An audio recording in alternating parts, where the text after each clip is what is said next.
Assalamualaikum. How are you guys? कैसे हैं आप लोग? A very very good morning to you. My name is Sahir Lodhi and you're watching Morning with me and of course it is on Channel 24. और हाल चाल कैसा? क्या गुजरा आपका वीकेंड? कैसा गुजरा? अच्छा गुजरा? मेरा बहुत अच्छा गुजरा.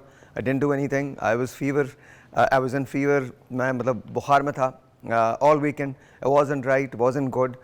आज बड़ी मुश्किल से मैंने अपने आप को हिम्मत करके उठाया.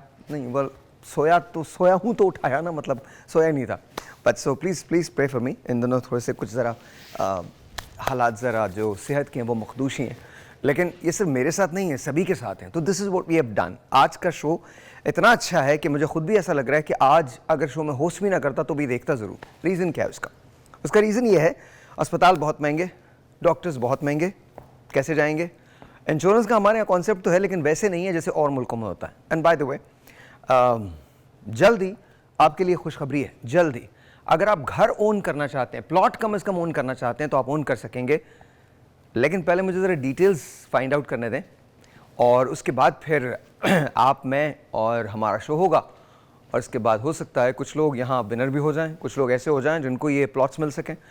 सारी डिटेल्स बताऊंगा आपको, बिल्कुल फिक्र ना करें. एज लॉन्ग एज आप हमारे साथ हैं बहुत सारी चीज़ें करेंगे. तो मैंने सोचा, क्योंकि मुझे ऐसा लगता है कि अगर if I were to be the prime minister, if I was ever the prime minister of this country, of our country, मैं क्या करूँगा. मैं हेल्थ केयर को सबसे ज़्यादा इंपॉर्टेंस दूंगा, सबसे ज़्यादा. और कोशिश ये करूँगा कि अस्पताल, स्टेट ऑफ द आर्ट अस्पताल, ये नहीं कि हमारे जो गवर्नमेंट के अस्पताल हैं इनका जो हाल है, स्टेट ऑफ द आर्ट, दुनिया के बेहतरीन अस्पताल. You pick any hospital, you pick like यहाँ से I don't know, Hamid Latif है, कराची में साउथ सिटी है, आगा खान है, ऑल दीज. इन अस्पताल के कॉम्बिनेशन में मैं जो गवर्नमेंट अस्पताल हैं उनको भी तकरीबन ऐसे ही कर दूँ या इनसे बेहतर कर दूँ. आई don't know if it's possible और नॉट. उसका रीज़न क्या है, अगर एक नेशन को अच्छी हेल्थ केयर मिल जाए, फ़र्ज़ करें कि आपको कभी इस बात की फ़िक्र ना हो, आप दुनिया के बेहतरीन अस्पताल में दाखिल हो सकें और आप ये कहें कि मेरा इलाज हो सकता है. आपको इस बात की फ़िक्र ना हो कि अगर आपके पेरेंट्स को कोई प्रॉब्लम हो जाती है तो आप उनका इलाज करवा सकते हैं. आपको इस बात का कोई प्रॉब्लम ना हो, खुदा न करे आपको कोई प्रॉब्लम हो जाती है तो आप इलाज करवा सकते हैं. तो हम वो सब तो नहीं कर सकते अभी फ़िलहाल, because I am not the prime minister, but one day I shall be इंशाल्लाह. आई मीन हमारे मुल्क में कुछ भी हो सकता है. लेकिन हम एक चीज़ कर सकते हैं कि हम यहाँ बहुत सारे डॉक्टर्स को बुला सकते हैं हर महीने एक बार, और क्लिनिक 24 के नाम से हम अपना पूरा मॉर्निंग शो करें. यानी आज का दिन जो है वो क्लिनिक 24 का दिन है. मुझे आपकी कॉल्स का इंतज़ार रहेगा. आप कॉल करेंगे, अपना मसला बताएंगे. हमारे यहाँ 3 पैनलिस्ट इधर होंगे, एक कराची के अंदर होंगे, और वो आपके मसले का न सिर्फ हल तलाश करेंगे बल्कि आपको राह दिखाएंगे कि किस तरह से आपने क्या करना है.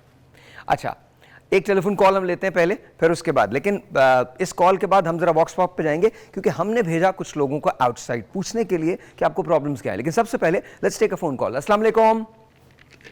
वालेकुम अस्सलाम. आपका नाम? साहिर बेटा. मेरा नाम मिसेस इरशाद है. मिसेस मुल्तान से बात कर रही हूँ. कैसे हो साहिर बेटा? अल्लाह का शुक्र, बिल्कुल ठीक ठाक. आप कैसी हैं? जी जी अल्हम्दुलिल्लाह मैं भी ठीक हूँ. बहुत शुक्र है साहिर, मुझे मिल गया. मैंने बहुत ढूंढा आपको. आप टीवी 1 पे शो किया करते थे तो मैं बहुत देखा करती थी. मुझे तो ऐसा हो गया था जैसे मेरा अपना बेटा है. तो फिर आप पता नहीं कहाँ गुम हो गए, मुझे तो आप मिले नहीं. फिर मैं बच्चों को कहती थी मुझे साहिर ढूंढ के दो, तो वो कहते थे, हंसते थे, कहते थे कहाँ से साहिर ढूंढ के दो हमें. चले, बहुत बहुत शुक्रिया. अल्लाह आपको खुश रखे, आबाद रखे. तो मैंने अपना मसला बयान किया था, आपसे बात भी हुई थी. मैं बहुत परेशान हूँ बच्चों की वजह से. मेरे बच्चे, आपको मैंने बताया था, चाइना गए हैं, 10 दिन लगे हैं उनको जाने में. वो बड़ी मुश्किल में वहाँ पहुंचे हैं यूनी में. तो वहाँ कंसल्टेंट ने जिसने वो किया था, मतलब इंटरनेट के जरिए उन्होंने हमारे बच्चों का एडमिशन करवाया था, वो बहुत परेशान है. आगे कुछ भी नहीं है उनके लिए, मतलब खाने पीने का भी मसला है उनको. हम पीछे से इतना अफोर्ड भी नहीं कर सकते. हमें उन्होंने कहा था मेरे पास कुछ वही होगा उन्हीं का. आप इनका नंबर लीजिए। मेरे पास आपका नंबर आया नहीं था, अगर मेरे पास आपका नंबर आ जाता तो मैं डेफिनेटली आपसे बात करता। प्लीज़ अपना नंबर इनको दे दें और आज ही मैं बात करूंगा। बल्कि इनफैक्ट हमारे जो डॉक्टर यहाँ दानियाल अभी आएंगे थोड़ी देर में, वो खुद चाइना के अंदर पढ़ते रहे, तो मैं कैटेगोरिकली बात करूंगा दानियाल से, अगर वो कुछ इसमें हेल्प कर सकें। सो परेशान मत होइएगा, इंशाल्लाह कुछ ना कुछ ज़रूर हो जाएगा। अच्छा, अब हम गए लोगों के पास, हमने पूछा कि जी बताइए तो सही मसला क्या है। तो आइए आपको दिखाते हैं लोगों ने कहा क्या है अपनी सेहत के बारे में। Watch this.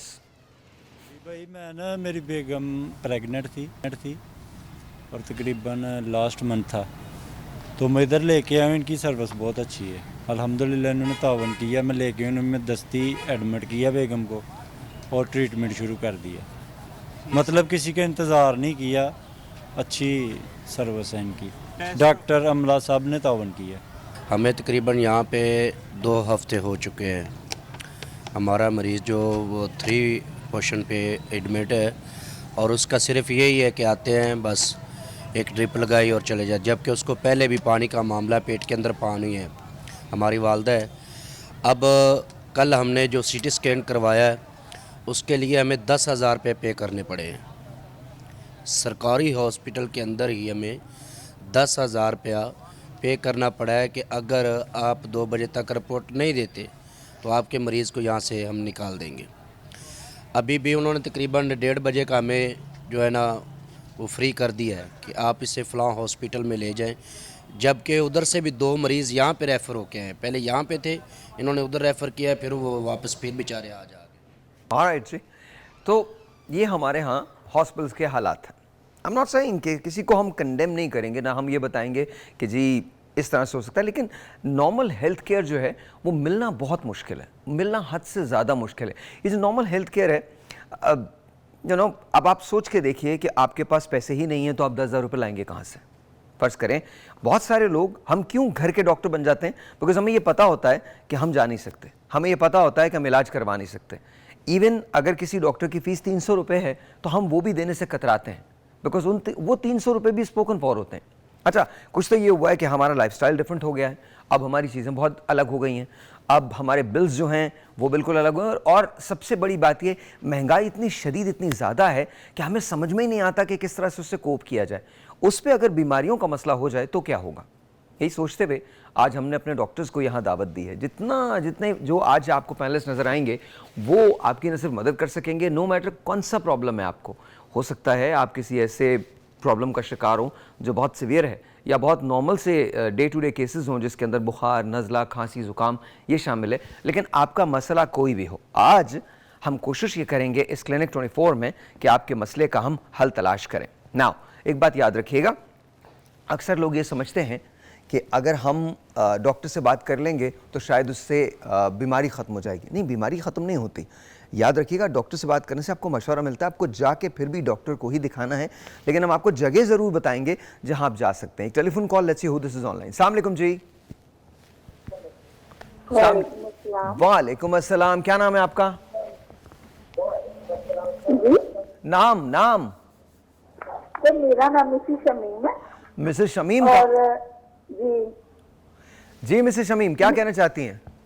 सर मैं आपसे ये कहना चाहती हूँ कि 6-7 साल पहले से ना मेरी कमर में बहुत ज्यादा दर्द रहती है, उठना बैठना बहुत मुश्किल है, और मेरे घुटनों में भी बहुत दर्द रहती है। लेकिन आपने किसी को दिखाया है इसमें? हाँ जी दिखाया है, उन्होंने हमेशा यही कहा कि कोई मसला नहीं है, बस हो जाता है कभी कभी इस तरह, तो कोई आपको टेंशन वाली बात नहीं है। अच्छा, तो आप क्या एक्सरसाइज रेगुलरली करती हैं? आपका वेट तो ज्यादा नहीं है? नहीं, वेट तो ज्यादा नहीं है, लेकिन मैं एक्सरसाइज नहीं करती। अरे यार, तो एक्सरसाइज तो करें ना आप। एक्सरसाइज तो आप जरूर देखिए, आपके जो कमर का प्रॉब्लम है ना, इसके अंदर एक्सरसाइज बड़ा हेल्प करती है। घुटने के प्रॉब्लम में एक्सरसाइज बहुत हेल्प करती है। आपकी ग़िज़ा कैसी है? आपकी ग़िज़ा कैसी है? आप क्या क्या खाती हैं अपनी ग़िज़ा में? नॉर्मल डाइट लेती हैं या कभी डाइट करती हैं?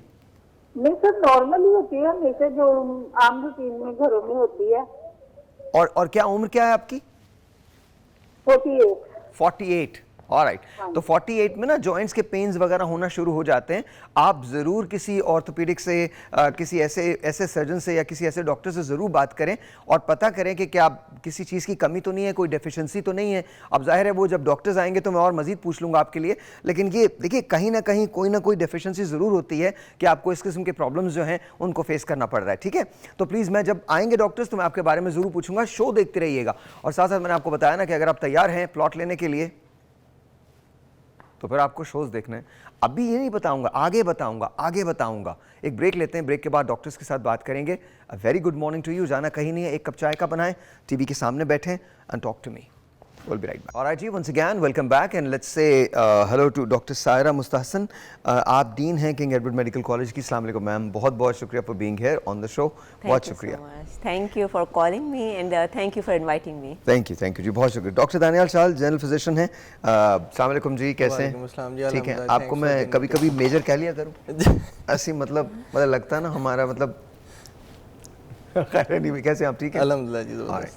डॉक्टर साहब, इन दिनों क्या बीमारियां हैं जो हो जाती हैं?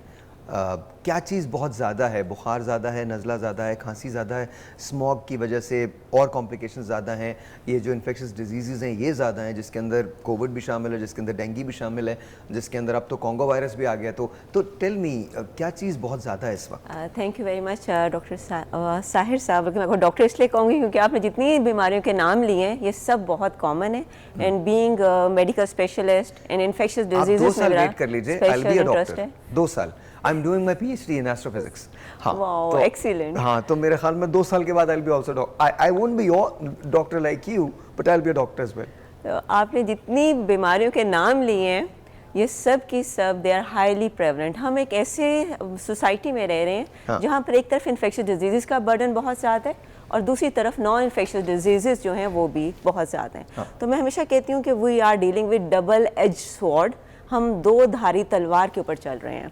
जहाँ तक बात है इन्फेक्शियस डिजीज़ की, मेरा स्पेशल इंटरेस्ट भी है इन्फेक्शियस डिजीज़ में। मैं कोरोना एक्सपर्ट एडवाइजरी ग्रुप और डेंगू एक्सपर्ट एडवाइजरी ग्रुप की मेंबर भी हूँ। और हमने टाइम के साथ देखा कि डेंगू बहुत ज़्यादा अमवात कॉज कर रहा है। इसकी वजह ये है कि इसका इलाज सही तरह नहीं होता, जिसके लिए फिर गाइडलाइंस बनाई गई और इसमें लोगों को बेहतर इलाज की सहूलियात के लिए एक तरतीब दी गई कि इस तरतीब से इलाज होना चाहिए। हाँ। हमने ये भी देखा है कि बहुत सी ऐसी बीमारियां जैसा टीबी अभी तक बहुत ज़्यादा है, टाइफाइड बहुत ज़्यादा है, और अभी आपने कॉन्गो क्रिमियन हेमरेजिक फ़ीवर की बात की।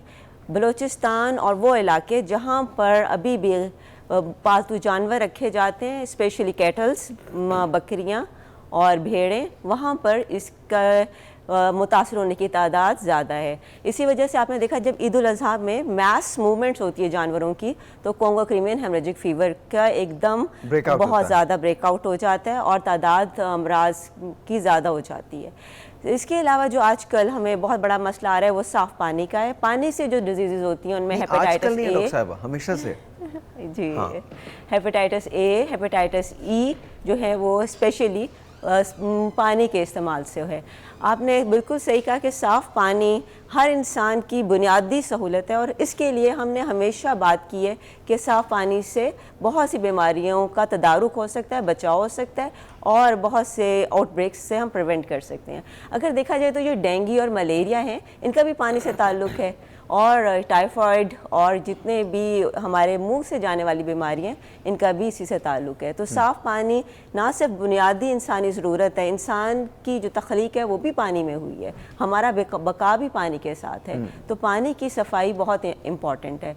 फिर आपने जो अभी आजकल बीमारियों की बात की उसमें हैज़ा, कॉलरा बहुत आ रहा है। स्मोक की वजह से, एयर पोल्यूशन की वजह से बहुत से ऐसे लोग आ रहे हैं जिनको दमा था और फिर वो दोबारा से दमे के शिद्दत के साथ आते हैं। और रेस्पिरेटरी ट्रैक इन्फेक्शन, नाक से खून आना, बहुत से ऐसे लोग जिनको एपिस्टेक्सिस का मसला है यानी उनकी नक्सीर फूटती है, इस स्मोक की वजह से उनकी नक्सीर फूटने की तादाद में इजाफा हो जाता है और फ्रीक्वेंसी इंक्रीज़ करती है और बार बार वो नक्सीर फूटने का शिकार हो जाते हैं। इसके अलावा आँखों की बीमारियाँ, कंजक्टिवाइटिस, आशुब चश्म की बीमारियाँ, स्किन की बीमारियाँ, ये तमाम भी इससे रिलेटेड हैं। फिर हम बहुत सी बीमारियाँ देखते हैं जो कि कम नहाने की वजह से होती हैं, क्योंकि सर्दियाँ आ जाती हैं। कम नहाने की वजह से? जी हाँ, जिस तरह स्केबीज़ है जिसमें जिस्म के ऊपर ऐसे जरासीम रहते हैं जिनसे शदीद खारिश होती है और तमाम घर के अफराद उसका शिकार हो जाते हैं, मुतासिर हो जाते हैं। अच्छा डॉक्टर साहब, एक बात और है, मुझे बताइए, ये बीमारियां तो अपनी जगह, और डॉक्टर साहब ने बिल्कुल सही कहा, लेकिन अब मैं आप लोगों की बात कर रहा हूँ। सर, बीमारियां हो भी जाएं, फर्ज करें हाई फीवर भी हो, तो लोग घर में इलाज करने की कोशिश करते हैं, देखें, और पैनाडोल ले लेते हैं या कुछ और टैबलेट्स ले लेते हैं, वो डॉक्टर के पास नहीं जाते। वजह क्या है?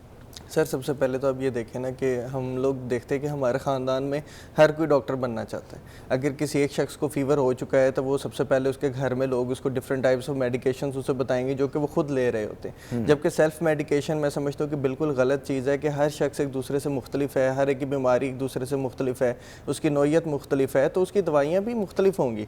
और ये कौन सेलेक्ट करेगा? ये एक मुस्तनिद डॉक्टर सेलेक्ट करेगा। तो अगर एक फ़ीवर भी हो, ये फ़ीवर एक बॉडी की इंडिकेशन है कि वहाँ पर कोई ना कोई इशू चल रहा है जिसको एड्रेस किया जाए। लेकिन दानियाल, असल में मसला ये नहीं है, एक हद तक तो ये मसला है कि हम गूगल डॉक्टर्स हैं, हम सेल्फ मेडिसिन करते हैं, सब कुछ है, लेकिन एक बहुत बड़ा मसला ये है कि हमारे यहाँ हेल्थ केयर एक्सपेंसिव है आज भी, और गवर्नमेंट हॉस्पिटल पे बहुत सारे लोगों का ट्रस्ट नहीं है। I am really sorry, but government hospital पे बहुत सारे लोगों का ट्रस्ट नहीं है। तो टेल मी, ऐसी सूरत हाल में क्या किया जाएगा? वो ये कहते हैं कि हम प्राइवेट हॉस्पिटल अफोर्ड ही नहीं कर सकते। जी बिल्कुल, आपकी बात बिल्कुल दुरुस्त है। देखिए, गवर्नमेंट हॉस्पिटल जो है ना वो ओवरबर्डनड है। वहाँ पे अगर डॉक्टर्स की तादाद देखी जाए तो नहायत कम है।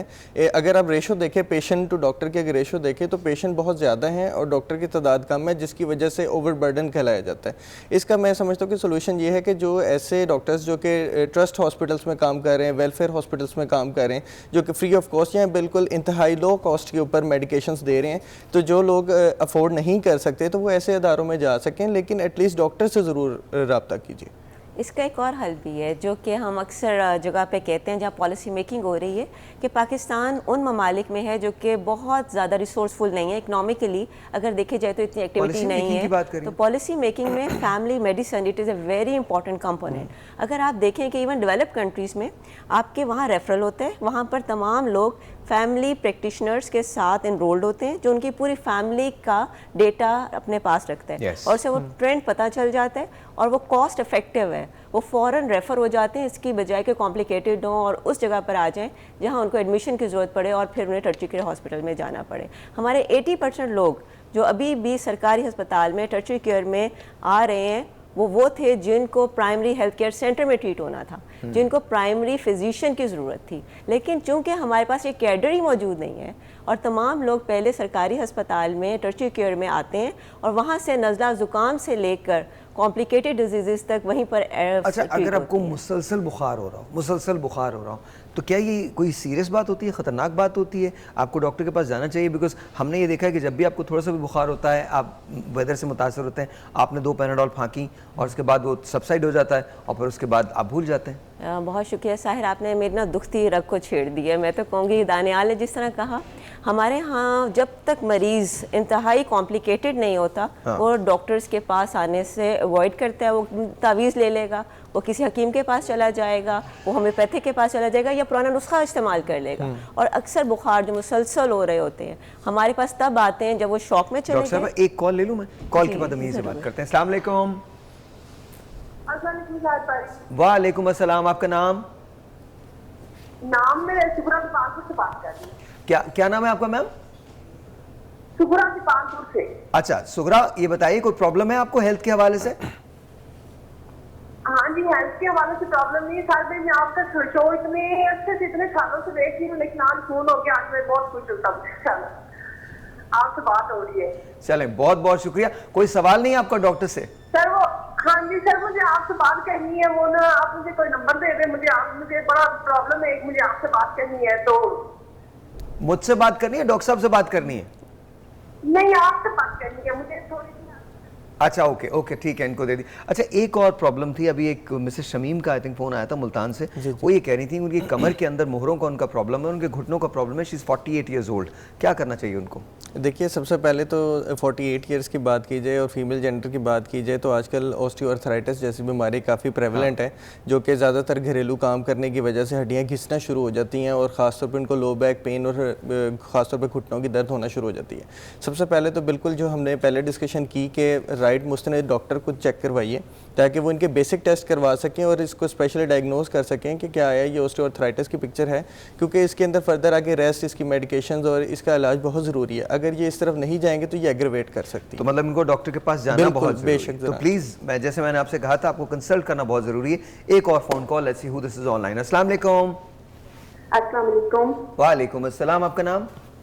मेरा नाम सर शबीना है, मैं रावलपिंडी से बात कर रही हूँ ना। जी जी, बताइए। मुझे डॉक्टर साहब से बात करनी है। जी। मुझे आज हफ्ता हो गया है, मुझे ना जुकाम और गला खराब ये चीजें ना, तो उसकी वजह से मैं थोड़ी सी डिप्रेशन में चली गई हूँ और बहुत ज्यादा मैं ओवर थिंकिंग कर रही हूँ। मुझे समझ नहीं आ रही, काफी मतलब है, मुझे जुकाम है और गला खराब है ना। ऑलराइट, बहुत शुक्रिया। डॉक्टर साहब, कोई सवाल करना चाहेंगे आप? जी हाँ बिल्कुल। बुखार का इसके साथ कोई एसोसिएशन है? आपको बुखार हो रहा है? नहीं है, कुछ भी नहीं है, सिर्फ मेरे गले में इन्फेक्शन हुआ। मैंने ना फ्रिज से ठंडे चावल निकाल के खाए ना, तो उसकी वजह से मुझे इन्फेक्शन हुआ। उसकी वजह से मुझे सांस में लेने में थोड़ा सा हो रहा है। एंटीबायोटिक भी मैंने ली है और रावलपिंडी में आपको पता है आदमी के डॉक्टर हैं, मैंने उन्हें भी चेक कराया है, तो उसकी वजह से मेरा मैदा भी गड़बड़ हो गया। अब ज़्यादा मसला ये कि मैं डिप्रेशन में चली गई हूँ। अब मैं ये सोचती हूँ कि मुझे कुछ हो जाएगा, ये होगा वो होगा, मतलब बहुत लंबा मैं उसमें ना चली गई हूँ। सबसे पहले तो मैं आपको ये कहूँगी कि आपने जो एंटीबायोटिक ली है वो आपको नहीं लेनी चाहिए थी। आपको पहले सिंपल मेजर्स करने हैं। जिस तरह आपको नज़ला ज़ुकाम हुआ, आपको जो शानदार इस्तेमाल करें, गर्म डॉक्टर साहब, पानी इस्तेमाल एक काम करें। करते हैं, ब्रेक ले लेते हैं, ब्रेक के बाद आप बताइएगा। हम एक छोटा सा ब्रेक लेते हैं, ब्रेक के बाद मैम आप ही की बात करेंगे, लेकिन ब्रेक के बाद। ऑलराइट जी, once again welcome back. Doctor Smara Nadeem ने हमें ज्वाइन किया। अस्सलाम वालेकुम मैम, कैसी हैं आप? ठीक हैं, बहुत शुक्रिया फॉर बीइंग हियर।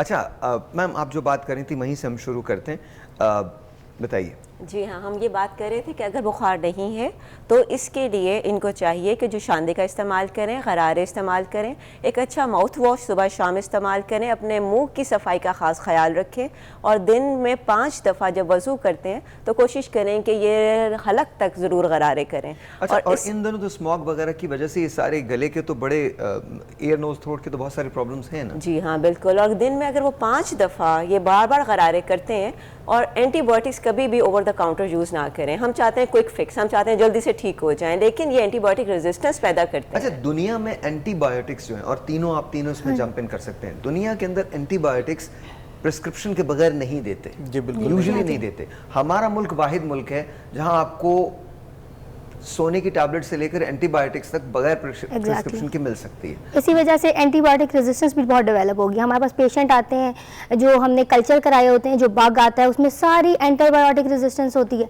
तो what is the future of Pakistan ना, कि जब आपकी एंटीबायोटिक सारी ही लग गई हैं पेशेंट को और कोई इफेक्टिव ही नहीं रह गई, तो फिर हमने क्या देनी है? लास्ट रिजॉर्ट भी इवन जो हमारी ब्रॉड स्पेक्ट्रम है तो वो भी लग चुकी हैं पेशेंट्स को, और इवन उसके साथ भी रेजिस्टेंस डेवलप हो गई। तो व्हाट नेक्स्ट? अभी मैंने ना 23 में लैंसेट हमारा जर्नल है जो इंटरनेशनली बड़ा हाई इम्पैक्ट फैक्टर जर्नल है, उसमें पब्लिश किया 33 pathogens that have shown resistance to common antibiotics. और आप इससे ये अंदाज़ा लगाएं कि अभी पिछले दिनों जब कोविड था तो शायद ही कोई शख्स होगा जिसने एंटीबायोटिक यूज़ नहीं की। मैं उस एंटीबायोटिक का नाम नहीं लूँगी क्योंकि अक्सर मैं किसी सेमिनार में जाती हूँ तो मैं उनसे पूछती हूँ कि जिसने कभी इस एंटीबायोटिक का नाम नहीं सुना प्लीज़ हाथ खड़ा करें, और कोई ऐसा शख्स नहीं होता नॉन डॉक्टर्स में जिसने हाथ ना खड़ा किया हो। तो सब हाथ खड़ा करते हैं, सब ने एंटीबायोटिक यूज़ किया कोविड में। And this is why we have typhoid that is resistant. और ये एक बहुत बड़ा हमें चैलेंज में लग रहा है कि वो हमें उन एंटीबायोटिक्स तरफ जाना पड़ा जो बहुत महंगी हैं और जिनका इफेक्ट के साथ साइड इफेक्ट्स भी हैं। तो इसलिए एंटीबायोटिक्स कभी भी ओवर द काउंटर यूज़ ना करें। आई थिंक डॉक्टर सना ने जॉइंड अस फ्रॉम कराची। अस्सलाम वालेकुम डॉक्टर साहिबा। क्या हाल है आपके? बिल्कुल ठीक ठाक, आप कैसी हैं? आप ठीक हैं? ठीक हूँ। अच्छा डॉक्टर साहब, मुझे ये बताइएगा कि इन दिनों कराची के अंदर भी पोल्यूशन का बहुत बड़ा मसला है, बहुत बड़ा इशू है। तो पोल्यूशन की वजह से क्या चीज़ें हैं जो हो जाती हैं, कौन सी बीमारियां हैं जो बहुत प्रेवलेंट हैं इस वक्त? पोल्यूशन की वजह से आपकी स्मोकर, आपकी क्या कहते हैं, पोल्यूशन जो एयर पोल्यूशन है उससे आपकी लंग अफेक्ट होती है, आपकी क्या कहते हैं साइनसेस अफेक्ट होते हैं। And then it depends what kind of pollution are you going for, air pollution, water contamination, water pollution, क्योंकि आपके जो क्या कहते हैं ग़िज़ा है उसमें भी कई दफ़ा मिलावट होती है, वो भी affects your health. So a lot of plastics for instance जो हमारे क्योंकि हमारा जो वाटर है वो नहीं होता, प्रोसेस नहीं होता, वो क्या कहते हैं केमिकल ट्रीटमेंट के थ्रू नहीं जाता। तो जो प्लास्टिक्स आपके डंप होते हैं वाटर में, और अगर वो लोग जब कंज्यूम करते हैं उसकी वजह से बहुत पोल्यूशन जो होती है वो हेल्थ को अफेक्ट करती है। फैलेट्स होते हैं, बीपीए होते हैं, इन सब चीजों से। तो पोल्यूशन तो बहुत किस्म की होती है, डिपेंड्स ऑन आप लेट्स से कि हम एयर पोल्यूशन की बात करते हैं और वाटर कंटामिनेशन की बात करते हैं, अगर ये दो हैं तो इसकी वजह से कौन सी बीमारियां हैं जिनको आप देख रही हैं जो बहुत ज़्यादा हैं और जिसको अवॉइड किया जा सकता है सिंपली मास्क पहनने से, या सिंपली पानी को उबाल के पीने से, या उसको नथार लेने से, या उसके अंदर कोई फिटकरी वगैरह डालने, एलम डालने से? तो मतलब कौन सी ऐसी चीज़ें जो वाटर कंटामिनेशन से हो सकती हैं और जो एयर पोल्यूशन से हो सकती हैं? क्या कहते हैं एयर पोल्यूशन से जो सबसे पहली कंप्लेन आई थिंक जो मैं सुनती हूँ अपने सारे पेशेंट्स में, वो ये कहते हैं कि उनके साइनसेस जो होते हैं वो एलर्जीज बेसिकली उनको एग्रीवेट हो जाती हैं, उनके साइनसेस एग्रीवेट हो जाते हैं, उनको ब्रीदिंग में डिफिकल्टी आ जाती है, एस्मा ऑब्वियसली ट्रिगर हो जाता है उनका, क्या कहते हैं लंग अफेक्ट हो जाती है to a point sometimes with recurrent, जब उनको इरिटेट करता रहता है कोई चीज तो कई दफा लंग स्टिफनिंग भी हो जाती है। When it comes to water contamination, तो आपकी जो वाटर कंटामिनेशन है उसमें ये जो प्लास्टिक्स होते हैं हमारे, इसमें कुछ प्रोडक्ट्स होते हैं फैलेट्स, बीपीए जिनको हम कहते हैं, जो कि जब वाटर को कंटामिनेट करते हैं so they increase the inflammation in the body. When they increase the inflammation in the body, we see that it also affects the growth of babies and affects the delivery date of a pregnant mother. Premature मैंने research actually की थी इसकी US में, जहाँ पे हमने लिए थे एक certain number of pregnant patients, जिसमें हमने देखा था कि जिनका बहुत ज्यादा पोल्यूशन का एक्सपोजर था उनकी प्रीमेच्योर बेबी ज्यादा होते थे, उनके बच्चों में कॉम्प्लिकेशंस ज्यादा होती थी। अच्छा, hold on to that thought doctor साहबा, एक मैं टेलीफोन कॉल ले लूं, फिर इसके बाद हम बात करते हैं, यहीं से शुरू करेंगे। अस्सलाम वालेकुम जी। अस्सलाम वालेकुम। वालेकुम सलाम जी सर, क्या नाम है आपका? मोहम्मद मीर हाफिजाबाद से। जी सर, क्या कहना चाहते हैं? सर मैं ये पूछना चाह रहा हूँ डॉक्टर साहब से कि बच्चों की आंखों में से पानी आ रहा है, नज़ला जुकाम जा रहा है, क्योंकि स्मोक की वजह से हाफिजाबाद में बहुत पोल्यूशन है। ऑलराइट, आप टेलीफोन रखिए। Yes sir. जी बिल्कुल इसी तरह ही है कि हाफिजाबाद जो है वो भी बिल्कुल एयर क्वालिटी इंडेक्स बहुत ज़्यादा ख़राब है आजकल। तो स्मोक की वजह से आई इरिटेशन, आंखों में से पानी आना, गले के अंदर खराश और ख़ासतौर पे नाक से खून आना, ये उसके अलामात हैं। अगर ऐसा हो तो सबसे पहले यह कि अपने बच्चों को घर के अंदर रखिए, बिला वजह बाहर जाने से मना कीजिए, उनको मास्क पहनाइए, गर्म पानी का इस्तेमाल करवाइए, गरारे करवाइए, जिस तरह से डॉक्टर साहब ने कहा है कि माउथ वॉश का भी इस्तेमाल करवाइए। ये कुछ प्रिकॉशंस हैं जिससे इसका इंसिडेंट कम हो जाएगा। ओके जी डॉक्टर साहिबा, आप कह रही थी, आपकी तरफ आता हूँ, बात कंप्लीट कीजिए। जी तो क्या कहते हैं, तो उसमें obviously that pollution is very harmful for the children in the long run, because वो उनकी ग्रोथ को, उनकी इवन टू द एक्सटेंट जो मैं बात करी थी, fertility can affect fertility also. Okay, तो पोल्यूशन स्पेशली आई थिंक जैसे लाहौर में हम सुनते हैं बहुत ज्यादा स्मॉग होती है, that a lot of since I'm Karachi based, when a lot of my patients are traveling and they come back to Karachi, so the first symptom they'll come with is that they have severe lung irritation, उनको breathing में difficulty हो रही है, उनको रात को सोने में difficulty हो रही है because उनके sinuses aggravate हुए हैं। So all these things आपकी quality of life severely affect करती है, days lost at work होते हैं आपके, functional नहीं। एक telephone call, let me see who this is online. अस्सलाम वालेकुम जी। कैसे हैं भाई? आई एम गुड, आप कैसी हैं? ठीक हैं जी मैम, कुछ कहना चाहती हैं? बात कर रही हूं पेशावर से। जी जी बोलिए। अच्छा साहिब भाई, पहली चीज तो ये कि मुझे आपसे बाद में बात भी करनी है, प्लीज मुझे आप अपना नंबर दे दीजिएगा, बहुत सीरियस टॉपिक पे बात करनी है। अगर ऐसे पॉसिबल है तो मैं आपको तंग नहीं करूंगी, बस मुझे जी श्योर आपको मिल जाएगा। आपको कोई मेडिकल के हवाले से बात करनी है? जी जी जी मुझे ये बात करनी है कि ये ना मुझे अस्थमा का इशू हो जाता है अगर मैं अंडा वगैरह लूँ या दूध या इस तरह की कोई भी चीज़, इवन पराठा भी खाने से मुझे सांस लेने में इतनी तंगी होना शुरू हो जाती है, फिर इतनी कफ होती है और वो खांसी मुझे लेटते हुए होती है। नॉर्मल वर्किंग के दौरान मुझे नहीं होती, डस्ट वगैरह पड़ जाए तो भी होती है, लेकिन इस तरह से होती है ना कि अगर मैंने अंडा खा लिया या ऑमलेट खा लिया, अंडा किसी भी चीज़ में हो तो लाइक जैसे एलर्जी होती है बंदे को इस तरह से, और अगर मैं दूध का एक घूंट भी ले लूं तो भी उससे भी मुझे होता है, और चॉकलेट भी खा लूं तो उससे भी होता है। कौन सा जूस? कोई भी जूस? Any juice? दवाई असर नहीं करती थी मेरे ऊपर। नहीं, आप ये बताइए, कोई भी जूस, एनी जूस? जूस नहीं, जैसे चॉकलेट हो गई, ओह। अंडा हो गया, दूध हो गया, इस तरह की चीजें, जूस से कुछ नहीं होता। Okay okay, done. ये जो दमा है ये एलर्जीज़ की वजह से होता है, जिस तरह आपने खुद आइडेंटिफाई किया कि कुछ चीज़ों से आपको एलर्जी है। लेकिन एक अच्छी बात जो मैं आपको बताना चाहूँगी वो ये कि दमा ना सिर्फ ये ठीक हो जाता है बल्कि काबिल इलाज है। और एक अच्छी बात नहीं है वो ये कि अगर इसका प्रॉपर इलाज ना करें और आप अपनी एलर्जीज़ का ख्याल ना रखें तो ये टाइम के साथ साथ ज़्यादा पेचीदा हो जाता है, बार बार एग्जर्बेशंस होती हैं और वो एग्जर्बेशंस जाकर आपके लंग्स को डैमेज कर देती हैं, जिसको हम एक्यूट सवेयर एस्थमा कहते हैं। और ना सिर्फ वो लंग्स को डैमेज करती हैं, वो हार्ट को डैमेज करती हैं, हार्ट रेट ब्रेडिकार्ड यानी डिक्रीज़ होता है और फिर कभी कभी बहुत ज़्यादा बढ़ जाता है, जिस तरह घोड़ा दौड़ा होता है। और दोनों सूरतों के अंदर जानलेवा भी साबित हो सकता है। अच्छा, तो इसके लिए जो इन्होंने एक क्वेश्चन किया है कि इन्हें एस्थमा के लिए क्या करना चाहिए, सबसे पहले इनको किसी मुआलिज से अपना चेकअप कराना चाहिए और इसको मुसलसल दवा का इस्तेमाल करना चाहिए। और दूसरी चीज़ें, जिस तरह इन्होंने कहा मुझे एलर्जीज़ हैं, अपने एलर्जीज़ को करेक्टली आइडेंटिफाई करें कि इसके अलावा इन्हें किस कलर से होता है। जैसे आपने जूस का पूछा, बहुत से जूसेस में प्रिजर्वेटिव्स होते हैं और हो सकता है इनको उन प्रिजर्वेटिव से, जूसेस से, कलर्स से और पेट्स से और इर्द गिर्द की चीज़ों से, कारपेट से, कर्टन से, उनसे भी एलर्जी हो।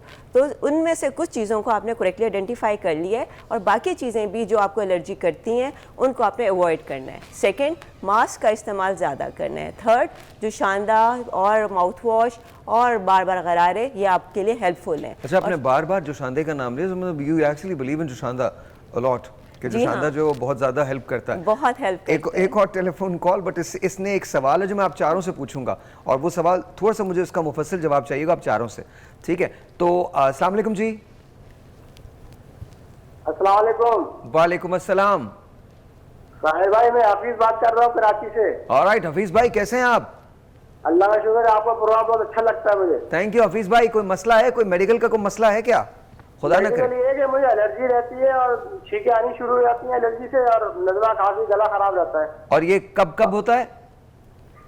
ये सुबह के टाइम ज्यादा होता है और एंटीबायोटिक खा लेता हूँ तो 2-3 दिन आराम आ जाता है, फिर शुरू हो क्या जाता बात है, जीते हैं आप। अच्छा, आप एक मिनट होल्ड कीजिएगा, डॉक्टर साहब जरा बात कीजिए आप इनसे। अस्सलाम वालेकुम। मुझे लगता है कि जो मुख्तलिफ एलर्जीज़ हैं और सबसे पहले तो आप एलर्जी आइडेंटिफाई करें अपनी। एलर्जिक सेंटर्स हैं जहाँ पे आप अपना फूड एलर्जीज़ हैं, आपकी कोई वायरल एलर्जी आपको आइडेंटिफाई करते हैं वो लोग। इसके अलावा वैक्सीनेशंस हैं। आप पहले तो अवेयरनेस डेवलप करें आपकी डिजीज़ है क्या, फिर उसके बाद आप ये सोचें कि उसकी प्रिवेंटिव मेजर्स हैं like vaccination. Influenza virus is very common, सर्दियों में आता है और उसकी वैक्सीनेशन है। आप वैक्सीनेशन करवाएं तो आप 90% उससे इफेक्टिव होती है वो। ये कह रहे हैं सुबह, आपको सुबह के वक्त छींकें आती हैं? जी जी, सुबह स्ट्रेन ज्यादा होती हैं। तो हो सकता है कोई याद कर रहा हो। नहीं, cold air is one of the factor कि जो है आपको एलर्जीज। अच्छा, आप लगता है हफीज़ भाई को ज़्यादा करीबी जानते हैं। नहीं, मैं बिल्कुल नहीं जानता। इसलिए हम भी ये समझते हैं कि मेडिकली जब आप सुबह उठते हैं तो आपके साइनसेस जो हैं उस वक्त ज़्यादा इरिटेटेड होते हैं क्योंकि रात को उनकी सही तरह से ड्रेनेज नहीं हुई होती। तो सुबह इनके ज़्यादा छींकें आती हैं और ज़्यादा मसाइल, हेडेक और बाकी चीज़ें भी सुबह के वक्त होते हैं। नहीं, लेकिन इन्होंने एक बड़ी ख़तरनाक बात की है। इन्होंने कहा मैं एंटीबायोटिक ले लेता हूँ 2-3 दिन। और अच्छा, इसी पे हम बात करेंगे। पहली बात तो ये वो कौन लोग हैं जो बगैर प्रिस्क्रिप्शन के एंटीबायोटिक दे देते हैं, पहली बात तो ये। दूसरी बात, और ये सवाल मैं लेके जाऊँ, हमारा हेल्थ केयर सिस्टम, हम जैसे ये कहते हैं हमारे यहाँ डॉक्टर्स बहुत काबिल हैं, पाकिस्तानी डॉक्टर्स को पूरी दुनिया में लोग मानते हैं, लेकिन हमारे यहाँ का गवर्नमेंट सेक्टर, उस पर लोगों का ट्रस्ट बिल्कुल कम है। भेड़ और बकरियों की तरह का सलूक किया जाता है ना। Being very blunt, very honest. आप किसी गवर्नमेंट अस्पताल में चले जाएं, कराची से लेकर लाहौर तक, पेशावर तक, wherever you walk in you will find out, मैंने अस्पताल के बेड्स पे बिल्लियां बैठी हुई देखी हैं। ब्रेक के बाद। ऑलराइट जी, once again welcome back and let's talk. पहली बात तो ये जो मैंने पहले बात की थी हमारे यहाँ, और उसका थोड़ा सा जवाब आपने दिया था, बट मैं चारों से जवाब लेना चाहूँगा। मुझे ये बताइएगा कि वाई इज़ इट कि गवर्नमेंट हॉस्पिटल के अंदर, जैसे अभी मेरे पास एक वॉक्स पॉप आया जिसमें कहा कि कोई CT स्कैन हुआ तो उसके 10,000 रुपये गवर्नमेंट अस्पताल में कहा गया है कि जी वो दे दें। तो वाई इज़ इट गवर्नमेंट अस्पताल के अंदर एक तो डॉक्टर्स अवेलेबल नहीं होते, और अगर आपने कहा कि जी ओवरबर्डन होता है, बट देन ये किसकी जिम्मेदारी है? अच्छा, फिर उसके बाद जिस किस्म का इलाज वहाँ दिया जाता है, मैंने लोगों को तड़पते हुए और मरते हुए देखा है, अपनी आंखों से देखा है। सो वाई इज़ इट? देखिए, अगर मैं सबसे पहले गवर्नमेंट हॉस्पिटल्स की बात करूं तो आपने सबसे पहले कहा कि जो पाकिस्तानी डॉक्टर्स हैं वो वर्ल्ड वाइड रिनाउंड है। ऑफ कोर्स उनका मेडिकल ट्रीटमेंट बहुत अच्छा है, वो एम्पैथेटिक हैं। अगर आप गवर्नमेंट हॉस्पिटल्स में बात करें, देखिए वहाँ पे जो फंड्स हैं वो गवर्नमेंट ने प्रोवाइड करने हैं, वहाँ की जो मेडिकेशन है वो गवर्नमेंट ने प्रोवाइड करने हैं, वहाँ पे जो बेड्स हैं वो गवर्नमेंट ने प्रोवाइड करने हैं। अगर वहाँ पे एक बेड के ऊपर 2 पेशेंट्स हैं या 3 पेशेंट्स हैं, कोई भी डॉक्टर पर्सनली ये नहीं चाहता कि उनका पेशेंट सफ़र करे, कोई भी डॉक्टर ये पर्सनली नहीं चाहता कि उनको मेडिकेशंस ना पहुंच पाएँ। लेकिन देखें, गवर्नमेंट हॉस्पिटल में अगर उनकी शॉर्टेज होगी, मेडिकेशन शॉर्टेज होगी या बेड्स की शॉर्टेज होगी या पेशेंट्स का बर्डन ज़्यादा होगा, तो उसकी वजह से ये हमें सब कुछ सिनेरियोस देखना पड़ता है। मैं ये समझता हूँ इधर गवर्नमेंट का एफर्ट करनी चाहिए, बेड्स को इंक्रीज़ किया जाए, डॉक्टर्स की जो है वो तादाद को इंक्रीज़ किया जाए ताकि पेशेंट्स को किया जाए। और मेरे पास इसका एक हल है। एक टेलीफोन कॉल लेता हूँ, फिर आप तीनों की तरफ आता हूँ, उसके बाद हम बात करते हैं इसी पे। एक हल है मेरे पास इसका। अस्सलाम वालेकुम जी। जी वालेकुम अस्सलाम। जी, आपका नाम? जी, मेरा नाम मलिक रजा है, मैं रावलपिंडी से बात कर रहा हूँ। जी सर, क्या सवाल है? जी, मेरी डॉक्टर साहब से 2 इश्यूज है मेडिकल, इस पे डिस्कस करना चाहता हूँ। जी। एक इशू ये है कि मेरी मिसेज है, उनके 5 महीने प्रेगनेंसी है, तो उनको खांसी, नज़ला और जुकाम बहुत ज़्यादा है और पसली में बहुत शदीद किस्म का पेन होता है, और इस सिलसिले में कोई एडवाइस हमें कर दें। और दूसरा ये है कि मैं एक हार्ट पेशेंट हूँ, मेरे हाथ और पाँव जो है ये रात को सुन्न हो जाते हैं शदीद किस्म के। ओके, मेरी एज जो है 42 ईयर है। मैंने 2013 में स्टंट डलवाया था, उसके बाद मुसलसल जो मेरे हाथ और पाँव हैं ये दिन को भी सुन्न हो जाते हैं और रात को भी सुन्न हो जाते हैं। ये डॉक्टर साहब फिजिशियंस हैं, इनसे काइंडली मुझे मशवरा दें। जी जी, ये आपने ये दोनों मसाइल बताए हैं, ये बहुत ही कॉमन मसला है। पहली बात तो ये कि आपकी जो मिसेज़ हैं वो हामला है, उनको फ़ौरन अपने एंटीनेटल चेकअप के लिए रजिस्टर कराना है, बुक कराना है, जिसमें उनके तमाम टेस्ट होंगे, जिसमें CBC है और कुछ और इन्फेक्शंस के टेस्ट हैं।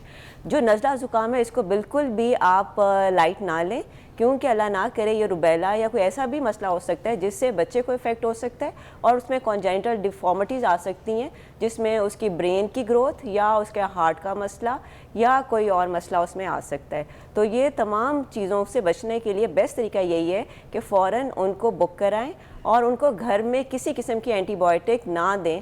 जो आज के इस शो में अगर ये एक बात हम पहुंचा देंगे तो मेरा ख्याल है कि एक बहुत बड़ा मिशन हमारा पूरा हो जाएगा कि कोई भी एंटीबायोटिक विदाउट प्रिस्क्रिप्शन यूज़ ना करें। ये बच्चे और माँ दोनों की सेहत के लिए नुकसानदेह है। अब मैं आपकी तरफ आती हूँ। आपको शुगर जो है वो अनकंट्रोल्ड है और ये आज से नहीं कई सालों से अनकंट्रोल्ड है, क्योंकि स्टंटिंग तभी होती है जब शुगर का इलाज सही ना हो और उसकी वजह से शुगर हार्ट को, आँखों को, किडनीज़ को और खून की नालियों को मुतासिर करती है। हम बहुत से मरीज़ देखते हैं जो आते ही तब हैं जब उनको या तो हार्ट अटैक हो जाए या उनको डायलिसिस कराने पड़े, गुर्दे काम छोड़ दें या उनके हाथ या पैर काले हो जाएं और उन्हें काटना पड़े, जिसे हम अगर पाँव है तो हम उसे डायबिटिक फुट कहते हैं और अगर वो हाथों में है तो हम उसे गैंग्रीन कहते हैं। तो इन तमाम से बचा जा सकता है। इसके लिए मैं कहती हूँ डायबिटीज़ बीमारी नहीं है, बल्कि ये आपकी लाइफस्टाइल है। आपने खुराक को ठीक करना है, दवा को टाइम पे लेना है और रोज़ाना 30 मिनट्स लाजमी वॉक करनी है। इससे आपकी शुगर कंट्रोल होगी। एक telephone call, let me see who this is on. अस्सलाम वालेकुम। अस्सलाम वालेकुम। जी अस्सलाम वालेकुम। वालेकुम सलाम। लुत्फ साहब क्या हाल है? ठीक है, अल्लाह का शुक्र, बिल्कुल ठीक ठाक। सर क्या कहना चाहिए? लुत्फ साहब मेरी बात थोड़ी सुन लीजिएगा, काटिएगा नहीं प्लीज। नहीं सर। मैं लंच का मरीज हूँ और मैं बहुत सारे डॉक्टरों से इलाज करवा रहा हूँ, जिसमें हार्ट के भी हैं और लंच के भी हैं। तो लंच वाले तो मुझे सर रिसेप्ट दे देते हैं, कभी 2 करते हैं, 4 करते हैं सुबह शाम, और कभी 1 कर देते हैं, जिससे मुझे कोई फर्क नहीं पड़ता। और वो हार्ट की वजह से, वो लंच की वजह से शायद हार्ट में प्रॉब्लम है, वो हार्ट को ब्लड कंट्रोल करने के लिए दो शाम ऐसे मुझे खानी पड़ती है और बहुत मसला होता है इन चीजों में। तो कोई डॉक्टर साहब है तो बेहतर मैं एक्सरसाइज कर सकता हूँ मैं मेरा ख्याल 5 साल हो गए उसको, मेडिसिन खा खा के होगी हो दूसरी देसी, कोई फर्क नहीं पड़ता किसी चीज से भी। आप ये कह रहे हैं कि आपको डॉक्टर्स ने ये बताया कि आपका लंग जो है खुदा न करे वो सिकुड़ गया है? हाँ जी बिल्कुल ऐसे ही। ओके, और आपको दूसरा प्रॉब्लम हार्ट का क्या है? हार्ट को वो लंग्स की वजह से वो प्रेशर में कमी बेसी होती है। अच्छा, ओके ओके। जी, इनका जो बहुत अच्छी तरीके से उन्होंने अपना मर्ज बताया और उनकी आवाज़ सुन के ही आपको लग जाता है कि इनको सांस का शदीद मसला है और इनको हार्ट का मसला है। उनका आप सांस देखें कि वो सही तरह नहीं आ रहा और उनका मतवातर सांस आना चाहिए, ये बार बार ब्रेक्स ले रहे थे। इनको जो मसला हमें समझ आ रही है इनका सांस लेने से, वो यही है जो कि ये बता रहे हैं कि इनके लंग्स ख़राब हैं। इसलिए मोस्ट प्रॉब्ली इनको हमें पूछना पड़ेगा कि ये स्मोकिंग तो नहीं करते रहे, हुक्के का इस्तेमाल तो नहीं करते रहे, या बहुत पोल्यूटेड एरिया में तो नहीं रहे, क्योंकि ये देखा गया है कि जब 1 मिनट स्मोक में या पोल्यूटेड एरिया में सांस लेना 10 सिगरेट्स स्मोक करने के बराबर है। तो सेकंड, इन्होंने अगर स्मोकिंग, हुक्का या कोई इस तरह की चीज़ इस्तेमाल करें, सबसे पहले तो उसे ख़त्म करें। दूसरा, उससे भी अहम ये है कि जो दवाइयाँ इन्होंने पूछी मैं 5 साल से इस्तेमाल कर रहा हूँ, मैं मज़ीद इस्तेमाल करूँ या नहीं, तो दवा तो अब आपने सारी ज़िंदगी नहीं छोड़नी, क्योंकि जो इस वक्त आपके आवाज़ की सिचुएशन है, इससे हम अंदाज़ा लगा सकते हैं कि आपकी सिचुएशन सांस की भी अच्छी नहीं है। और जब लंग्स ख़राब होते हैं तो हार्ट और लंग्स एक दूसरे के साथ जुड़े हुए हैं, तो हार्ट पर भी मसला आता है। बल्कि एक और हाइपरटेंशन की टाइप है जिसे हम पल्मोनरी हाइपरटेंशन कहते हैं, वो भी इससे हो जाती है। अच्छा, मैं डॉक्टर सना की तरफ जाता हूँ। डॉक्टर साहबा, अभी हम बात कर रहे थे, आप कॉल्स भी देख रही हैं, ये वो लोग हैं जो गवर्नमेंट में इलाज भी करवाते हैं लेकिन फिर भी गवर्नमेंट अस्पताल से सेटिस्फाइड नहीं होते, और अक्सर औकात गवर्नमेंट अस्पताल में नेग्लिजेंस का शिकार होकर मरीज जो हैं वो अपनी जान से भी हाथ धो बैठते हैं। तो वजह क्या है? इसकी वजह एक हमारी केयर मैनेजमेंट में वो है, गैप है। असल में जैसे इनने बोला कि इतने टेस्ट कराते हैं डॉक्टर, इनको ये नहीं पता कि टेस्ट क्यों कराया डॉक्टर ने, हमारे में समझाया नहीं जाता। ये एक फंक्शन होता है केयर मैनेजमेंट का, जिसमें जो केयर मैनेजर होता है, अगर डॉक्टर के पास टाइम नहीं है तो वो काइंड ऑफ एक सपोर्ट स्टाफ की तरह वर्क करता है, जहाँ पे सारी ये जो क्वेश्चंस हैं वो पेशेंट के जब सॉल्व करता है तो वो पेशेंट को इत्मीनान मिलता है। अक्सर आप सुनते होंगे पेशेंट्स कहते हैं डॉक्टर साहब आदि आपसे बात करके ही तसल्ली हो गई, आधा तो इलाज इधर ही हो गया। उसकी बहुत बड़ी वजह ये है कि पेशेंट्स नीड काउंसलिंग। उनको ये पता होना चाहिए कि उनकी बीमारी किस शिद्दत की है, उसके प्रोग्रेशन क्या है, व्हाट टू एक्सपेक्ट, क्या कर सकते हैं वो अपनी ज़िंदगी को बेहतर करने के लिए, और उनकी दवाइयाँ उनके लिए क्यों ज़रूरी हैं। जैसे अभी इन्हें समझाया कि उनको कि आपको ये दवाइयाँ फॉर लाइफ लेनी है, तो इससे थोड़ा पेशेंट की एक्सपेक्टेशंस और उसकी मैनेजमेंट बेहतर हो जाती है। तो आई थिंक गवर्नमेंट हॉस्पिटल्स में because of lack of time, lack of coordination of care, lack of वो फ्लो, प्रॉपर फ्लो, ये सब चीज़ें मैसर नहीं होती, जिससे पेशेंट की obviously is not satisfied with the care they getting, क्योंकि उनको समझ ही नहीं आ रही कि उनको क्या मिल रहा है। Alright. बहुत सी दफ़ा हम देखते हैं कि दवाइयाँ सही दी होती हैं डॉक्टर ने, लेकिन क्योंकि काउंसिल नहीं किया होता तो वो ले ही नहीं रहे होते पेशेंट्स। ओके डॉक्टर साहब, क्या एम्पैथी की कमी होती है गवर्नमेंट अस्पताल में, या चूंकि हम let's be very clear, because मैंने जो देखा है, मैंने जो हशर देखा है वो ये देखा है कि अगर आप किसी गवर्नमेंट अस्पताल में चले जाएं तो मरीज़ लाइन से पड़े हुए हैं, और मतलब लोग बल्कि इनफैक्ट एक हादसा हमारे एक दोस्त के साथ हुआ, आप यकीन मानिए उनको कोई पूछने वाला नहीं था। फॉर 5 आवर्स वो अपनी टूटी हुई उंगली लेके एक जगह पड़े हुए थे, उंगली कट गई थी उनकी और वो एक जगह पड़े हुए थे। सो एंड ये दिस हैपेंड इन कराची। सो क्या वजह क्या, व्हाई डू यू थिंक? मुझे लगता है कि हमारा जो पेशेंट लोड है ना वो बहुत ज़्यादा है as compare to the resources we have. But उंगली का कटना बहुत बड़ी इमरजेंसी है, आई मीन वो ही इज ब्लीडिंग। नहीं, हॉस्पिटल में तो जितने भी पेशेंट्स आ रहे हैं ना, एवरीबडी हैज़ एन इमरजेंसी ना, इमरजेंसी तो सबकी है, ठीक है। उसमें यह है कि आपके रिसोर्सेज कम है, आपको एक बेड अवेलेबल नहीं है, एक बंदा बीमार आया उसको अटेंशन, एक बंदा तो चाहिए, एक डॉक्टर प्रॉपर चाहिए।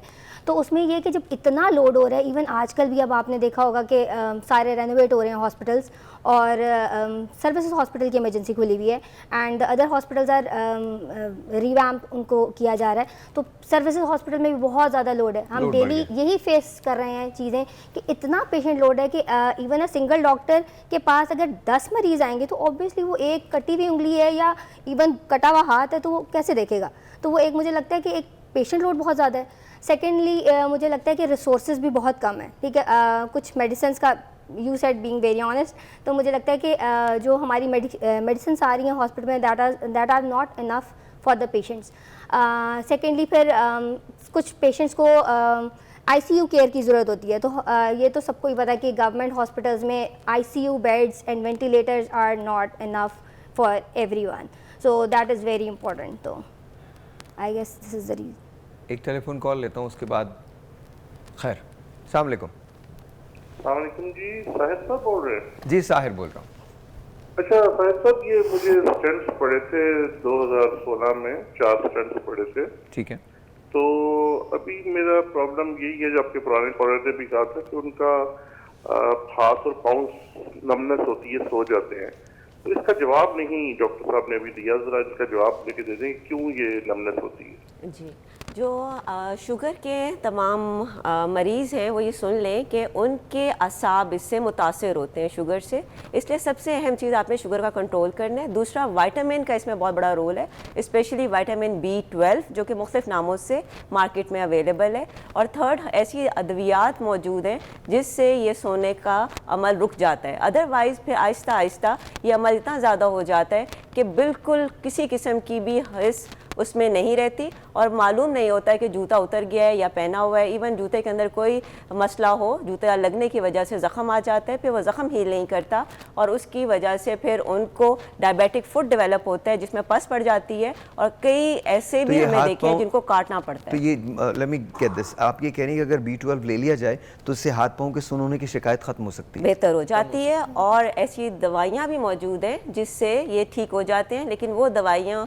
हमेशा डॉक्टर एग्जामिनेशन के बाद देता है। ऑलराइट, लेकिन B12 तो ये खुद ले सकते हैं। ये अच्छा, आप B12 खुद ले लीजिए, देखिए कि क्या होता है, और अगर नहीं ये प्रॉब्लम रेक्टिफाई होती तो फिर ज़रूर किसी डॉक्टर से, अपने जो आपके हार्ट स्पेशलिस्ट हैं उनसे ज़रूर मशवरा कीजिए। एक ब्रेक ले लेते हैं, ब्रेक के बाद यहीं से कंटिन्यू करते हैं। ऑलराइट जी, वंस अगेन वेलकम बैक। और इशू जो है वो खासा गंभीर है। मैं सिर्फ इतना कहना चाहता हूँ और उसके बाद हम बात करेंगे। मैं सिर्फ इतना कहना चाहता हूँ कि अगर हमको हॉस्पिटल में ज़्यादा बेड्स देने हैं, मैंने तो हमारे मुल्क में मैंने सभी कुछ देखा है। मैं जब पाकिस्तान में आया था आज से 18 साल पहले, तो अक्सर लोग मुझसे पूछा करते थे, आप इतने साल बाहर रहे, आपको उर्दू कैसे आती है? तो मैंने हमेशा एक बात कहता था कि मैं पाकिस्तान से गया था, पाकिस्तान मुझ में से कभी नहीं गया, तो मेरी तो समझ में ये बातें नहीं आ सकती ना। दूसरी बात, 17 ग्रेड के अफसर हों, 18 ग्रेड के अफसर हों, 19 ग्रेड के अफसर हों, जो मराआत हम इन लोगों को देते हैं क्यों दी गई हैं गवर्नमेंट से? बड़े बड़े घर मिले हुए हैं, बड़ी बड़ी गाड़ियां मिली हुई हैं, बंद करें सब। क्या दुनिया के जितने तरक्की याफ्ता ममालिक हैं वहां सब कुछ ये होता है? नहीं, ये वो कॉम्प्लेक्सेस हैं जो 1947 से पहले थे और आज तक उनको कैरी करके चलते हैं। मैं ह्यूमन बिहेवियर में एक बात पढ़ाई जाती है, इंफीरियरिटी कॉम्प्लेक्स जो है वो जाहिर है एग्जिस्ट करता है, लेकिन आपको पता है इंफीरियरिटी कॉम्प्लेक्स की सबसे बुरी शक्ल क्या है? Superiority complex.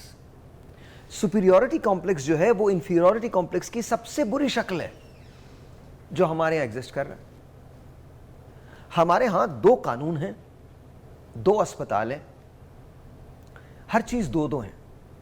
एक वो उनके लिए जो अशराफिया है और एक उनके लिए जो बाकी लोग हैं। हम उसको जितना भी शुगर कोट कर लें, let's all sit here and let's pretend that everything is okay. मैं जब से बड़ा हुआ हूं इस मुल्क में, मैंने हमेशा यही बात सुनी है कि आने वाले दिन बहुत अच्छे होंगे। चंद दिन के बाद ये चीज़ तब्दील हो जाएगी, चंद सालों के बाद ये चीज़ तब्दील हो जाएगी। मैंने बहुत सारी कंपनीज़ को यहाँ आते हुए देखा है, यहाँ से जाते हुए देखा है। हम तो इतने बड़े लोग हैं कि हम ये कहते हैं कि डॉलर क्यों महंगा हुआ, एट द सेम टाइम हमने डॉलर की ज़ख़ीरा अंदोज़ी की है। मेरे और आपके समझने की बात नहीं है, जहाँ कसूर हुकूमतों का है वहाँ कहीं ना कहीं हमारा भी कसूर है। हम भी खुश हैं जहाँ जैसे हैं, हमने भी अपने आप को तब्दील करने की कोशिश नहीं की। हमने भी सोच लिया है कि ये ऐसे ही है और हमसे ज़्यादा खुदा किसी ने दरियाफ्त नहीं किया। हर चीज़ के अंदर, जुम्मे को मर जाओ जन्नती हो जाओगे, फला चीज़ हो जाए तो अल्लाह ने चाहा था, वन व्हीलिंग करते हुए कोई मर जाए वो तो शहीद हो गया। मुझे समझ में नहीं आता आप क्या सोचते हैं। अगर आप अपनी जिंदगी को तब्दील करना चाहते हैं तो वेयर डू यू स्टार्ट?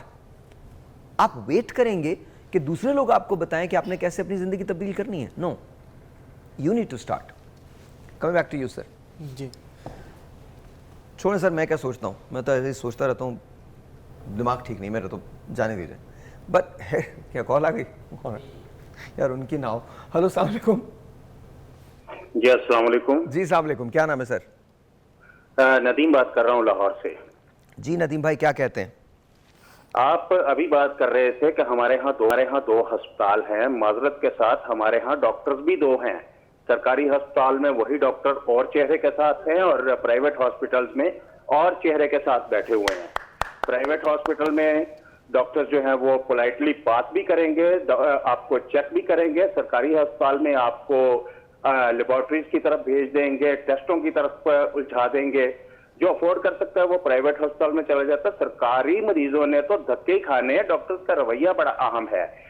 ये डॉक्टर साहब बैठी हुई हैं, वो अभी बता रही थी कि मेरा 35 साल का तजर्बा है। तो आप बताइए कि अगर ये प्राइवेट हॉस्पिटल में है तो ये किस तरह ट्रीट कर रही होंगी, और अगर सरकारी हॉस्पिटल में है तो इनको मरीजों की भरमार के हवाले से भी दीगर मसाइल अपनी जगह, लेकिन ट्रीटमेंट कैसा होगा? एक मरीज को जो आधा घंटा या 1 घंटा देती हैं, वो 5-5 मिनट में 7-7 मिनट में मरीज जो है वो ओके जी फलां लेबोरेटरी से नहीं नदीम भाई, वो बात तो डॉक्टर सना ने भी कही है, वो तो खुद ही कह रही है, और वो बात तो डॉक्टर दानियाल ने भी कही जो आप कह रहे हैं, और वही बात डॉक्टर साहिबा ने भी कही कि ओवरबर्डन का शिकार है।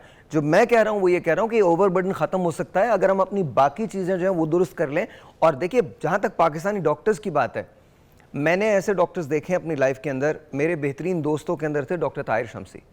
मैंने और ताहिर ने जितना काम किया है, आपको पता है, मैं ताहिर को फ़ोन करता था यूं करके, लिटरली। अगर नदीम साहब आप हैं तो सुनिएगा, मैं ऐसे फ़ोन, जैसे आपने फ़ोन किया ऐसे मैं ताहिर को फ़ोन करता था बोन मैरो के लिए लोगों के, और 22-22, 23-23 लाख रुपए के बोन मैरोज ताहिर ने यूं किए, ऐसे किए डॉक्टर। दूसरी बात नहीं सर नदीम भाई, मुझे इजाज़त दीजिए, इजाज़त हमारे यहाँ ये भी देखा कि डॉक्टर मैं हूँ या तुम चुप करके इलाज करवाओ वाला रवैया होता है। अच्छा, ये मैंने खैर मैं ऐसे डॉक्टर्स को नहीं जानता, मैं जेन्युइनली बता रहा हूँ, बिकॉज मुझे लगता है हमारे यहाँ जो चंद चीज़ें बहुत अच्छी हैं उनमें डॉक्टर्स बहुत बेहतर हैं, बहुत बेहतर डॉक्टर्स हैं। चाहे वो किसी जगह देख लें आप देखिए, फैसिलिटीज़ नहीं है, ओवरबर्डन है, और जैसे डॉक्टर सना ने कहा उससे मुतासर हो जाती हैं चीज़ें, जो केयर होती है वो मुतासर होती है, लेकिन ऐसा नहीं है कि उनके अंदर एम्पैथी की कमी हो या वो आपसे बात ना करना चाहते हो। बट एनीवे, मैं डॉक्टर साहब से बात करता हूँ। डॉक्टर साहब किस हद तक ही सही कह रहे हैं? मैं पार्शली इनसे एग्री करती हूँ, क्योंकि कहते हैं कि 5 उंगलियाँ बराबर नहीं होती, इसलिए किसी भी जगह पर तमाम लोग एक जैसे नहीं होते। लेकिन उससे भी इम्पॉर्टेंट चीज़ हमारा टीम वर्क है। आप देखें नर्सिस की रेशो क्या है, फिजियोथेरेपिस्ट की अवेलेबिलिटी क्या है, फार्मेसी की क्या सिचुएशन है। एक डॉक्टर जो सामने नज़र आ रहा है उसके साथ एक पूरी टीम काम करती है। आप खुद अमेरिका में रहे हैं, वहाँ पर डॉक्टर दवा लिखता है, दवा को एक्सप्लेन फार्मेसी वाले करते हैं, एक एक दवा का इफ़ेक्ट, साइड इफ़ेक्ट बताते हैं, उनकी प्रॉपर कम्युनिकेशन होती है, फ़ोन करते हैं कि जी फॉलोअप हो गया, रेफरल है, आप आएँ। फिजियोथेरेपिस्ट होते हैं, पूरे उनकी एक्सरसाइजेज हो रही होती हैं। नर्सिंग है, उनको तमाम चीज़ें वहाँ पर प्रोवाइड की जा रही होती हैं। एक कॉल है डॉक्टर साहब, आई एम सॉरी, वहाँ से इशारा होता तो मुझे लेना होता। अस्सलाम वालेकुम। जी, आपका नाम? आफिया जी, क्या कहना चाहती हैं? साहब, मैं तो आपसे बात करना चाह रही थी। डॉक्टर शास्त्रा साहबा भी और आप भी बहुत अच्छे हैं। और दूसरा ये कि मैं पिछले 1 हफ्ते से ना यही मेरे साथ मसला बना हुआ है, गला खराब, वो बंद कर नहीं, ऐसे दिमाग का जो फंसा बंद हो जाता है वो हुआ है। मेडिसिन भी खा रहे हैं, ओके, तो लेकिन कोई फर्क नहीं पड़ रहा। दूसरा, आपसे मैंने एक और पूछना था। आपने एक बार एक शो में बताया था कि जो गंजापन होता है ना, उसको लगाने के लिए अदरक का रस लगाते हैं। क्या? वो तो बहुत पुरानी फैन हूँ कि जो सर से बाल नहीं उठते ना, उसके लिए बेस्ट जो है वो अदरक का रस लगाते हैं। देखिए, कोई भी रिटर्न जो होगा वो बेहतर होगा, लेकिन याद रखिए आपको अंदर कोई प्रॉब्लम नहीं होनी चाहिए, आपकी स्कैल्प पे प्रॉब्लम कोई नहीं होनी चाहिए। प्याज का अर्क भी लगा सकते हैं, अदरक का भी लगा सकते हैं, बट देन ये हैक्स हैं, ये कभी काम करेंगे, कभी शायद काम ना भी करें। अगर आपको खुदा न करे कोई जख्म है स्कैल्प पे, तो इन चीज़ों को गुरेज कीजिएगा, इन चीज़ों से गुरेज कीजिएगा। मैं पहले आपका जो पहला जवाब है उनसे वो लेना चाहता हूँ। इनके गले में तकलीफ है, मेडिसिन भी खा रही, ठीक नहीं हो रहा। मैं सबसे पहले ये कहूँगी कि ये थोड़ी सी प्रिवेंटिव मेजर्स करें। एक तो मास्क वेरी इंपॉर्टेंट, आपका गला ख़राब होगा ही नहीं। इसके अलावा नीम गर्म पानी का इस्तेमाल करें, माउथ वॉश करें। ये चीज़ें नहीं होती तो फिर आप एंटी एलर्जी स्टार्ट करें कुछ, तो she would be get up. मैं आपको बड़े मज़े की बात बताऊँ, तुम क्या कह रहे थे, गर्म पानी फ्री होता है चाइना में? जी मैं ये अर्ज़ कर रहा था कि चाइना के अंदर अगर आपको हर एक चीज़ जो है ना मतलब कि विद मनी मिलेगी, लेकिन गर्म पानी आपको मुफ्त मिलेगा वहाँ पर। कि अगर आप चाहे एक छोटी सी दुकान में जाएं, एक रेस्टोरेंट में जाएं, चाहे एक होटल में जाएं, तो आपको hot water totally free of cost available होगा चाइना में। और उनका क्या बिलीव है हॉट वाटर के बारे में? देखिए, हॉट वाटर का बिलीव उनका ये है कि आप कोई भी चीज़ खाते हैं, अगर आप ऑयली फूड स्पेशली पाकिस्तान में खाया जाता है, तो ऑयल जो है वो हमारे थ्रोट के अंदर स्टिक कर जाता है। जब वो स्टिक करता है उसके बाद अगर आप ठंडा पानी पीते हैं तो वो आप देखेंगे वो वहीं पे ही स्टिक रहेगा। जिसको खराश होगी, आप थोड़ी बाद थ्रोट को क्लियर करने की कोशिश करेंगे। जब आप बार बार इरिटेट करेंगे तो सोर थ्रोट की कंप्लेंट आएगी। अच्छा, अगर आप गर्म पानी का इस्तेमाल करेंगे तो वो जो ऑयली पार्टिकल्स जो इंटैक्ट हैं वो गर्म पानी की तरह वॉश हो जाएंगे और आपका सोर थ्रोट कम हो जाएगा। गर्म पानी के भी साथ इन्होंने बात की है हल्दी की, तो उसमें अगर थोड़ी सी हल्दी डाल लेंगे तो उससे भी ये बहुत सूदिंग इफेक्ट आएगा और ये इन्फेक्शन के लिए भी बेहतर होगा, इन्फेक्शन क्लियर हो जाएगी। अच्छा, हम फौरन जाते हैं दवा की तरफ। हमें बहुत सी ऐसी चीज़ें जो कि घर में मौजूद हैं हेल्प कर सकती हैं, लेकिन बस ये देख लीजिएगा कि कोई हार्ट की डिजीज़ ना हो या किडनी का मसला ना हो। हमारे मुल्क में डायबिटीज़ एक बहुत बड़ा इशू है। मैं डॉक्टर सना की तरफ जाता हूँ पहले, फिर उसके बाद आप तीनों से पूछता हूँ। डॉक्टर साहब, मुझे बताइए डायबिटीज़ के लिए क्या करना चाहिए? क्या रैंडम अचानक से टेस्ट करवाते रहना चाहिए या एक दिन आपको इंतज़ार करना चाहिए, खुद ही पता चलना चाहिए? अपने लाइफस्टाइल को किस तरह से रखा जाए कि डायबिटीज़ आपको ना हो? क्या ऐसा कुछ हो सकता है, कोई प्रिवेंटिव मेजर्स हो सकते हैं?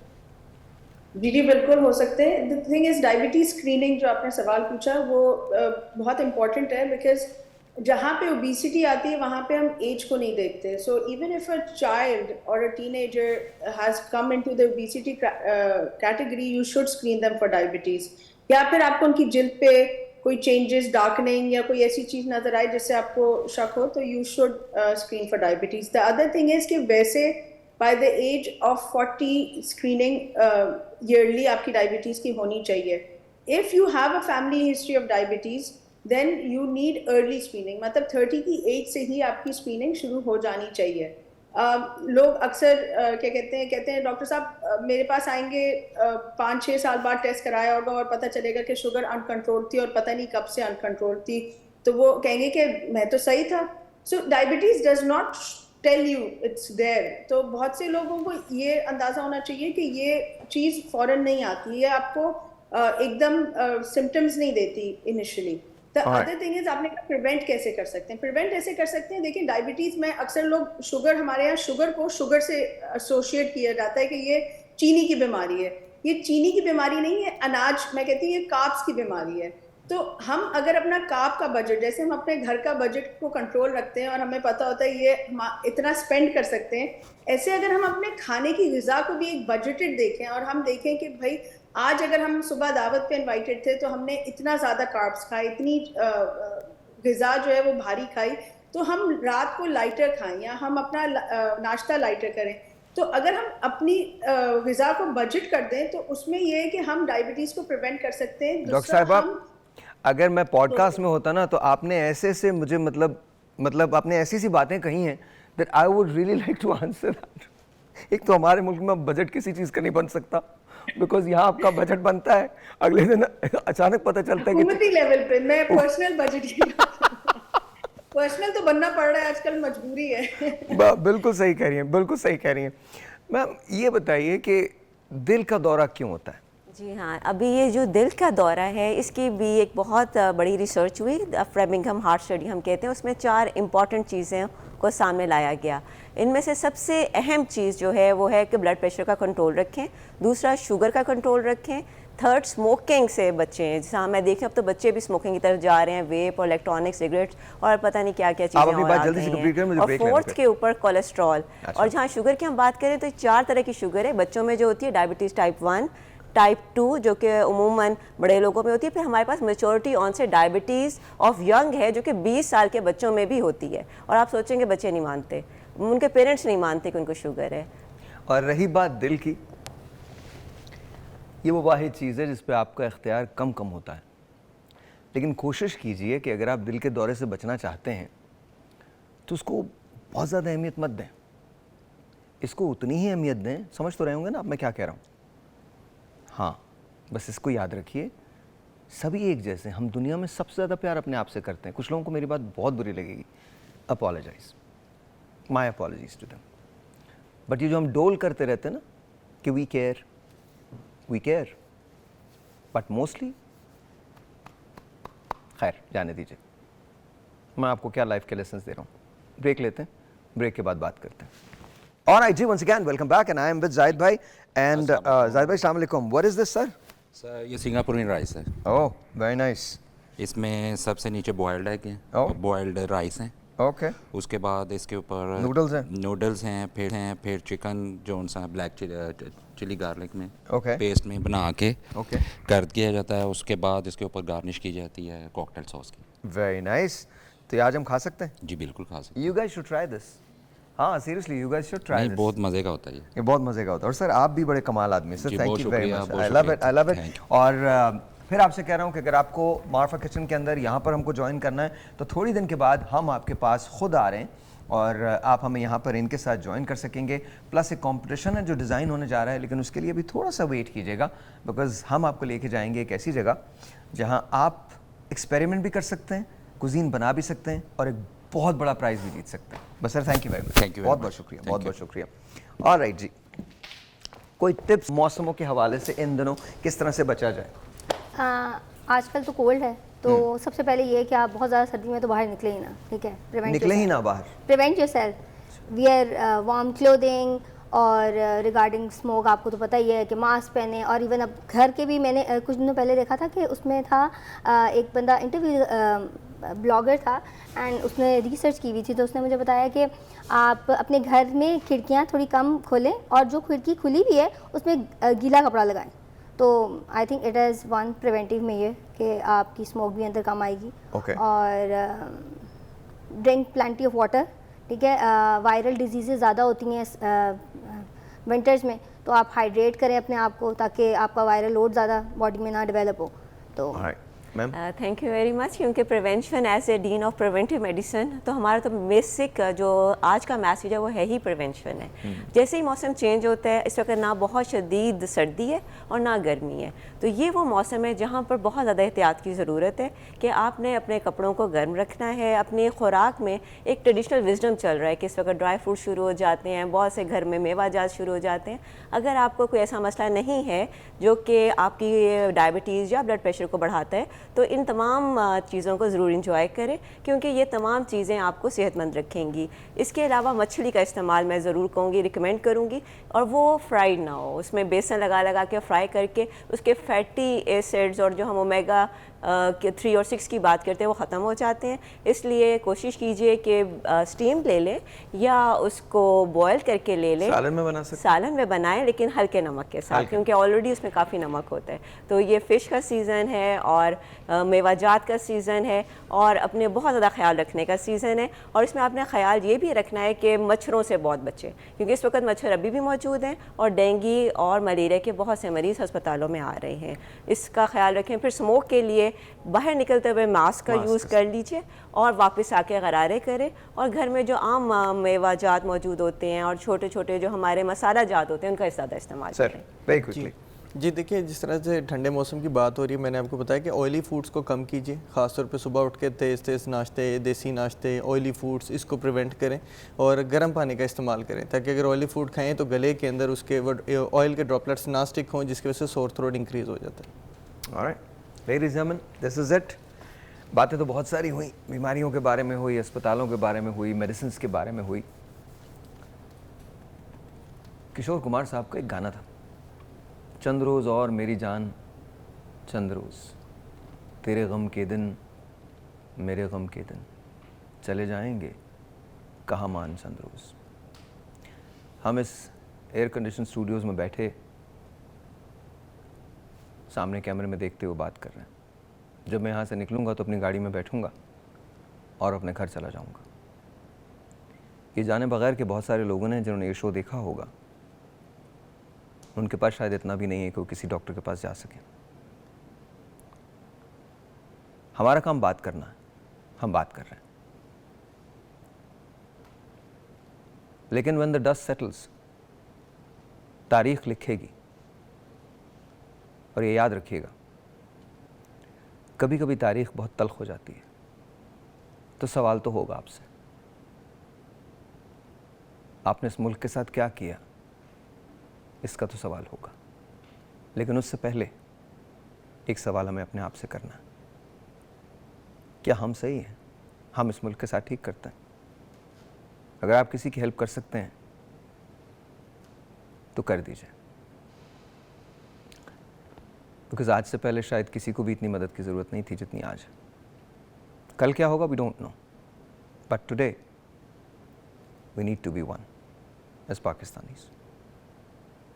Until tomorrow, this is my show. Khuda Hafiz.